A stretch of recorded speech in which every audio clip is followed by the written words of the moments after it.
We've just finished the first month of training, and this week on the comeback, we're going to take a look at the last 4 weeks and see how they have gone, the things that I've done well and the things that have not gone very well for me. We're going to dive into some more stats when we look at how Strava is, or my Strava is shaping up when it comes to running, as well as what my Oura Ring stats tells me about my resting heart rate and my HRV to see how well I am recovering from all the training. We're going to take a closer look at the 5Ks and how they've been going, my time trials on the Saturday, and we have an excerpt from the Saturday Newbury Park Run that I've just done. So guys, stick around as we dive into episode 2 and dive into everything that is to do with the training and the stats relating to training for a 100 miler.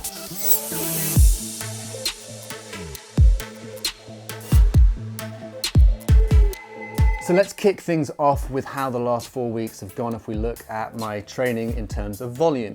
Guys, you should know, or if you go back and check the first episode, you'll see how I am structuring my week when it comes to running. Monday and Tuesday, this is just a quick reminder, Monday and Tuesday are nice and easy because they're the days that I'm targeting for cycling. Wednesday and Thursday are like variable days. I could do a bit of an interval session, probably could, or could take it nice and easy and just keep it as a zone 2 session. Friday is my day off when it comes to running. Saturday is the hell day because I try and do a 5K time trial in the morning, followed by a long run, and then Sunday I follow that up with another zone 2 reasonably volume-based run, so the intensity on the Sunday is nice and low. So how's that working out for me? Let's take a look at the last 4 weeks. When we started this 4 weeks ago, you might have seen the video, I ran a 20-minute 41 5K time trial at the end of my first week of training. That first week was 51 miles. I followed that up with the following week with 52 miles. The third week, which was last week, was actually a real struggle for me, and I'll dive into that one in a second, because I only hit 40 miles. This week, we are just about to finish. I'm filming this on a Sunday morning, so we have hit 41 miles already, and I still have 8 or 9 or maybe 10, 11 miles to go out for a nice easy zone 2 this afternoon. So all in all, I've kind of averaging about 50 miles a week for the last 4 weeks, or roughly there or thereabouts. So what went wrong? So week 3 was a bit of a struggle for me, and I was coming into it, and bear in mind guys, I am also simultaneously doing cycle training. So even though it might look like my volume and intensity when it comes to running isn't too crazy, I'm kind of coupling that up with cycle training on top, which does take a lot out of me, especially when it comes to like esports racing and racing on a Monday, Tuesday. But week 3, I was starting to struggle a little bit in terms of how I was feeling and how did that manifest, or why did that manifest? First and foremost, my racing in terms of cycle racing is actually improving. So like I am getting fitter, I'm getting faster, I'm getting stronger on the bike. And a similar thing is happening with my running. The problem was that when I hit week 3, my bike racing went really well.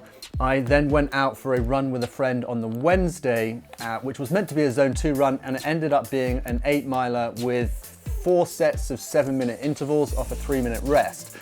Now these intervals weren't too fast, but they were probably a little bit too much for me.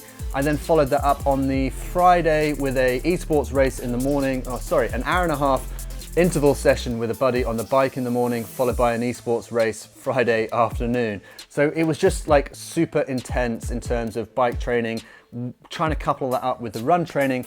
I woke up Saturday morning for my park run and I had to completely scratch. I just didn't turn up. I just knew that my body was not, given the training that I'd done the week before, my body was not gonna handle that park run very well. So if I look at my park run stats, how have they gone?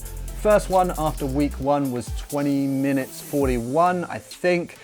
Week 2 went really badly for me. Again, a good example of something that's not really worked very well. I did 21 minutes 08.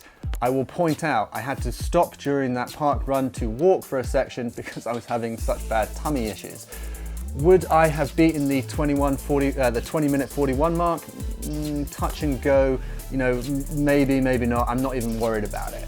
Week 3, I scratched my park run. I didn't even turn up, and then I swapped the long run from the Saturday to the Sunday, and I went out and did 2 and a bit hours, 14 miles on a long run on the Sunday instead. So even though my training plan, I am still sticking to it. I'm sticking to that formula or the structure of the training plan for my week. You can kind of see that I'm malleable with it, and I will kind of move things around, and I'm not trying to hit things no matter what, because there is an impact that that has on me as a human, as an athlete, as a person, that I kind of have to take into account. Guys, in a minute I will show you how my 4th park run has gone, and you will get to see for yourself how and if and just whether I am improving at all. Bear in mind how much I have going on. So when I dive into that park run, I will also take a quick look at what my Suunto watch determines as my VO2 max, and that's a very important measure because my goal is to get fitter. Ultimately, what I want to be able to do is to go out running at my race pace for the 100 miler and then be able to measure or have a sustained heart rate for that whole thing. So for me, how I determine improvement isn't actually the 5Ks. I'm not worried about that. I'm not necessarily like, that might just be like an ego thing, I guess, like wanting to improve and get quicker. But the byproduct of that is that I want my rest or my running heart rate at the race pace that I have set for my 100 miler to be lower. So I don't want to be going out running and holding a 1:45 HR whilst trying to run an 8-minute or an 8:30 mile. I'm not sure what that is in Ks, but I'll put it on the screen. So a lot of my zone 2 training is at that kind of 100 miler race pace, which is kind of 8:30 minutes, and I'm seeing what impact that has on my heart rate, and I pay really close attention to that. I will say that I did, when I was putting this video together, realize that I haven't readjusted my weight for my Suunto watch. I was running, or I guess as many people have, I put weight on during lockdown and probably readjusted my weight. And I'm usually quite good at changing weight. I do actually consider that like an important thing to do because it provides you all the metrics that you get, and you need to put the correct stuff in to get the correct stuff out. And it had me down at 178 pounds, or basically 80 point something kg. I'm at the moment about 76.5 kg, which I believe is 169 pounds. So I had to readjust that. So I will, once you've seen my Newbury Park run, I will show you what my watch determines to be my VO2 max, but that is based on a weight that is almost 4.5 kg heavier than I actually am. Gosh, right, that's a bit of a mouthful or like a lot of information, but it is very important, and hopefully when it comes to doing my next event, which I will take you through at the very end, you will then see how important that weight is, because it should adjust the figures accordingly. So before we dive into the Newbury Park run so you can see how I'm doing, I'm just going to give you a quick rundown on how my well-being is going in general. So heart rate, or my resting heart rate, you can see has come down in the last 4 weeks, which in many senses is a good thing, but I am also keeping an eye on it because I don't want that to be a factor of complete fatigue. If my performance is going up and my heart rate is coming down, I'm kind of okay with that. But if my performance starts coming down and my heart rate's coming down, that is going to be a bad thing. So I'm going to keep an eye on that. The second thing is, at the moment, my HRV is dropping slightly. Heart rate variability is a really good indicator of how fit and healthy you are, but you also need to be very well rested to get a good reading. Obviously, with the training load I'm doing at the moment, and you can see how many hours I am putting in during the week, I've got to keep an eye on my heart rate variability. If that keeps coming down, then that's obviously going to impact my performance, and ultimately I am not getting the results from doing my like little interval sessions or my 5K park run that I want to get, or I will basically stop improving at a sooner point. So I need to make sure that I take care of that. The other thing is, I will point out that I've only had one complete rest day in the last 4 weeks. That was actually on the Saturday when I was meant to do my park run and my long run. I was just so tired and exhausted, I just decided to sack everything off. No running, absolutely no cycling, not even like a recovery 20-minute ride. It just seemed completely pointless to do anything like that. So again, if you want to say, or a lot of people do say like, oh, I'm overtraining and I'm pushing myself. Well, yes, I am pushing myself, but also I'm trying to make considered decisions and just making sure that I make the right choice. In terms of the Oura Ring, you can have a look at what it's doing for my sleep, because sleep is probably one of the really key determining factors when it comes to recovery. And we will hit recovery in another video down the line, and how I'm recovering from all this training to be able to keep improving. But sleep is definitely a key one, and you can kind of see how much sleep I'm trying to get or am getting at the moment. So I will also add that I am I live on my own. I'm a single, or I'm dating someone, but I'm, for all intents and purposes, I live on my own. I don't have kids. You know, I'm 41 years old. This isn't a like replicable situation if you have like kids, and like I have a bit more flexibility with these things to be able to do all of this, and the sleep thing is probably the unsexy side of training that no one really wants to talk about. Sleep and nutrition, people just kind of like switch off because they want to be told, oh, if you run a 4-minute interval and repeat that 4 times, then you're doing the Norwegian method and you're going to get fitter.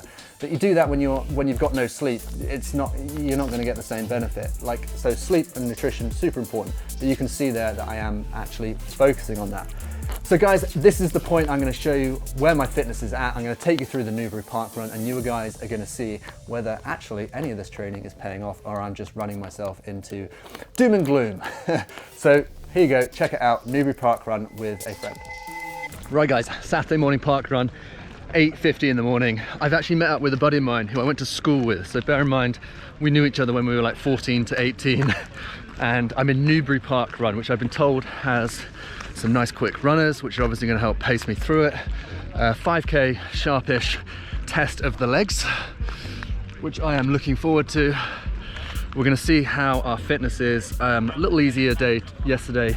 Basically, I probably have run you through training, or I will run you through training, but I'm failing a lot. Like, I'm getting to days and finding myself too tired and can't really do anything. So I'm taking those off. So my training, what I'm trying to say is that my training plan is exactly that. It's a plan, and I'm allowing myself to fail and kind of miss sessions if my body's not feeling up for it. He's home. Wait, what are you running in? You're just happy to ditch stuff either side? Yeah, that's what I do, yeah. What he didn't tell me was that you should bring your mucky trainers for this one, because it's oh my god, yeah. Puddle dodging. It's a road. So what is it? Is it mostly road but a little bit of like path, yeah, like hard packed gravel? Stone path, yeah. With the last 2k are slightly uphill into the wind. PT and I are about roughly the same speed-ish at the moment. Ish, yeah. Not for long. You'll overtake me, I'm sure. Nothing like teenage rivalry coming back in your 40s. I am looking forward to this. So, end of week 4, and it's been a fun / tough 4 weeks so far. Kind of asking a lot of myself. So, hopefully around 20 minutes. My first one I did was 20 minutes 41 seconds. So we'll see. What's the chance of going under 20, Pete? We're close, tight, we can try. Are you gonna, do you time it or not? Yeah, I'll time it, yeah, we can try. We can try.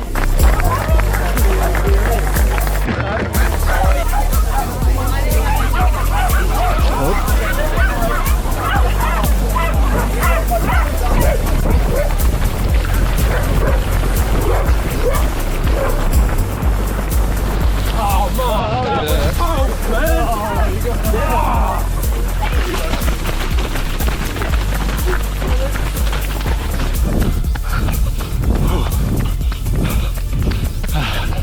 One mile done. I love how quick people are. It's hard. 2 miles. Pace has dropped just slightly. Trying to follow these guys.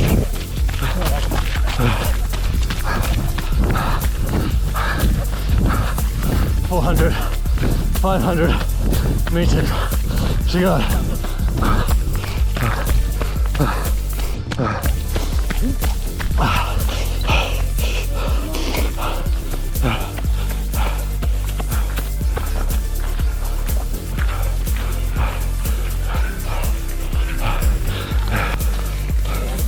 19:48.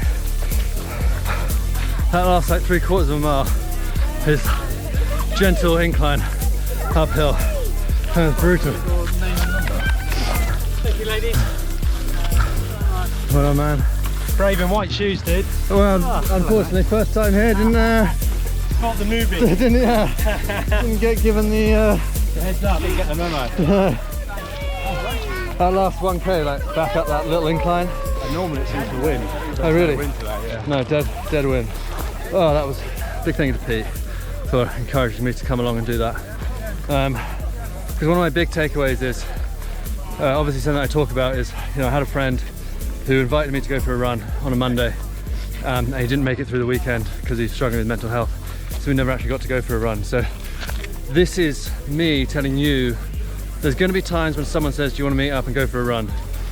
Just go, because you get a chance to meet people and reconnect, because quite honestly, it is an important subject. So appreciate That's cool, yeah, good fun. Max has still got it. He might pretend like he's slow, but he's still got it. How many years is it since we've seen each other? 15? Yeah, but I mean, we had that football match maybe like 5 years ago. No, it's longer than that. Oh really? Yeah, maybe 5 years ago, yeah. Yeah. But properly 15 15, years. yeah. Which is crazy, so it's just, yeah, it's important. When people reach out, just go and say hi. Make it happen. So we've come outside, it's still Saturday. I'm gonna do a treadmill session for about 2 hours, try and do 2.5 hours, all very easy.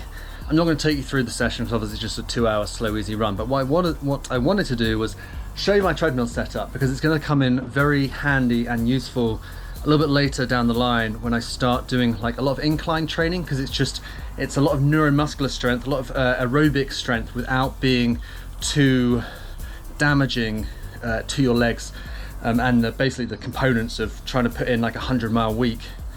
You can kind of get almost an equivalent by doing incline training and then not going as far. So anyway, we'll dive into that another time. But also, big shout out to the Nordic Track guys. I got this treadmill 15 years ago or 12 years ago for free. They don't know they gave it to me for free, but they gave it to me for free. And I'll tell you the story behind it in a minute. And I turned it on. I was a little bit worried it wouldn't work. Just stays out here under a bit of cover. And it turned on no problem. Well, not true. Turned on with a bit of a problem.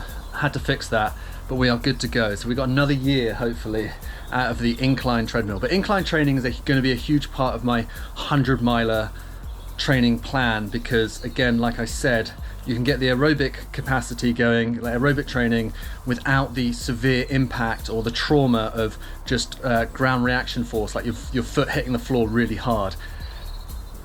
Anyway, also big shout out to the life jacket guys who have given me chafe, and obviously you know that I'm cycling and running, so my thigh gap has grown, or yeah, it's causing me a bit of an issue. I'm getting a bit of chafing between the thighs at the moment, so thank you very much, boys. Anyway, this is the track house, guys. This is where it goes on. Just to fill you in, it's going to be a nice easy 2.5 hours. Just keep moving. My pro tip for someone that's doing like a long treadmill session is just make sure you have everything to hand, because if you stop, the chances are you might not start again. So if you're going to do a long treadmill session, make sure you got your water bottles, make sure you got some gels, just stuff that is not going to make you get off the treadmill after 90 minutes, 2 hours. And then how to sum up how to get a free treadmill in 30 seconds. I wanted a free treadmill. I went up to Nordic Track and I said, Nordic Track, can I have a treadmill? They said, no, why would we give you a treadmill? So I walked into Lululemon on the King's Road and said, hey guys, I've just been given a treadmill. Can I put it in your window and try and set a 12-hour treadmill record on it? And they were like, that's an awesome idea. Let's do it. I went back to Nordic Track and said, hey guys, I've been asked by Lululemon to run a world record in their window. Can we have a treadmill? And lo and behold, that is how you get a treadmill. So that's how I did it anyway. And they never asked for it back. So we just finished up 2 hours, 10 minutes on the treadmill. One thing I spoke about earlier that I'm briefly going to talk about now, which is ground reaction force and what that actually means and why it's important. Ground reaction force is basically anything to do with like the force that you put down and then is returned by effectively the ground. So the impact that your step has on your body is determined by the force that is acted back on from the ground. So things that can affect ground reaction force are the type of shoes, the surface you're running on, the height that you are falling from. So if you're running downhill, your ground reaction force will be higher, that kind of thing. So running on a treadmill reduces ground reaction force because it's spring loaded. So the springs absorb some of that ground reaction force. And also, so if you're running on a slight incline, you are making contact with the treadmill a little bit earlier. So your ground reaction force, although isn't changed too much, but the load is spread out across a longer contact time. So ultimately, this becomes really important if you don't really want to destroy your body and you're trying to do big zone 2 sessions. You can basically do the same amount of a session in terms of aerobically. You can do your 2.5 hours, you can do your long aerobic sessions on a slight incline, 4, 6, 8% on an incline, and it's going to have less of an impact, or the impact from running is going to kind of have less of a it's going to deteriorate your body a little bit less. So effectively, this is why I think it's really good for ultra running and for just marathon training in general, or long distance training. You can get a nice good zone 2 session, set the incline up so it's a little bit harder aerobically and the pace can come down, so you're not running as fast. Your ground reaction force is reduced, so you are still getting tons of gains effectively, and you're not putting your body through that same kind of rigorous routine of hard, fast impact. I think it plays big dividends if you're trying to build a big training block. You want to make sure that the impact of the training on your body, you are able to handle it. So if you're going to run on a pavement and it's hard and fast all the time, you're going to really kind of destroy your body. It's going to be hard, it's a lot of impact. If you are able to run on grass, that reduces your ground reaction force. If you're able to run on a treadmill on a slight incline, then you're really reducing your ground reaction force. The only problem is that you're not replicating the actual action that you're going to be doing when you then go and do a race. So factor into your training, if you want to kind of build up your time under tension, or your time, if you train by time and you want to build up to like a 3-hour run, but you kind of don't want it to have the impact of a 3-hour run because you want to do a session the next day as well, these are the types of things that you can factor in. So that's my 2 cents on why I love my treadmill training, especially incline stuff. But that was nice. Okay, we're done now. Right, so it's looking like things are heading in the right direction. Running a 1948, bearing in mind, like I said, 1 complete rest day. I do rest in terms of running on a Friday, so I try and come in like semi-fresh on a Saturday morning, but my legs were definitely feeling it. But I'm absolutely over the moon with the fact that I've improved. It's probably been my fastest, it's been my fastest park run ever, because I've only recently started doing them. But in the last 3 years, I probably haven't run under 20 minutes based on COVID and picking up a broken leg. So I am over the moon with that result. I think it's kind of an indicator that we're kind of moving in the right direction. I will point out that I've been invited by Hoka to do the Winter Runs 10K, which is in 2 weeks time from now. I think it's like the 26th of February. So that will probably be in my next video. Instead of focusing on a 5K park run, I'm actually going to look at doing a 10K city 10K city run, basically. Urban, it's in London. It'll be nice, fast, flat roads, or flat-ish.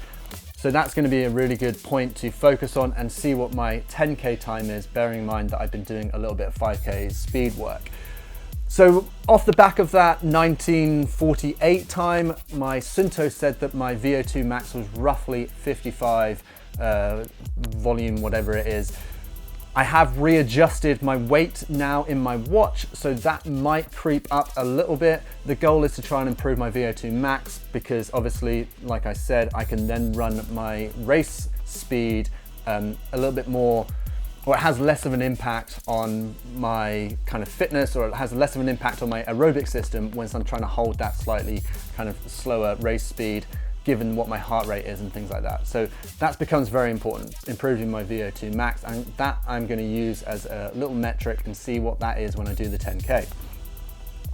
The last thing is, guys, obviously I did my long treadmill session and I talked about something called ground reaction force. It's like the impact that you get that comes back into your body that helps you move forward. Obviously, if you reduce your ground reaction force, it's like running on sand, right? It's really good for your body and your joints because it's less impact. So that ground reaction force is really low, but obviously it's super hard to run on sand. But if you run on sand, you will obviously still get the aerobic effects. It's super hard, but you're not getting the effect, or you're not going to be able to run at the same speed. So theoretically, if you did all your training on sand, you could improve your aerobic system. If you're going to do a slow, easy jog and run on sand, it's going to be very, very kind to your body. You're not going to have the same deterioration in terms of destroying your muscles, and you're going to be looking after your joints. So that's kind of why I'm focusing on doing some treadmill work, and it's something that I'll come on in a later episode, which is like if I can build up my treadmill training in terms of a little bit of incline training on it, I can improve my volume without it having that hard impact that hard running has on your legs if you are doing that on a road or just like hard packed gravel. And that does play a key role. And it's something I suggest to anyone that's kind of in their late 30s, early 40s. Try and factor in some incline training in 4% up to 8%, 9%, 10% on a treadmill, because you're going to get that same aerobic training. It's slightly different in terms of your mechanics, but you're not going to worry about that too much because you are still partnering it up with lots of miles that you are doing outside. Throwing in the odd treadmill session that's going to be kinder to your body, but you're still getting that aerobic return. And that's the key point, guys, is you're still getting the aerobic return, but it's not destroying your body as much. So I'm going to start factoring a little bit more of that in as I kind of get closer and closer to the 100-miler deadline. So that's pretty much it for episode 2 of the comeback, guys. I think things are moving in the right direction. There's a few things I'm going to have to focus on. Like I said, next episode will be the Winter Runs 10K, which I partnered with the Hoka guys for.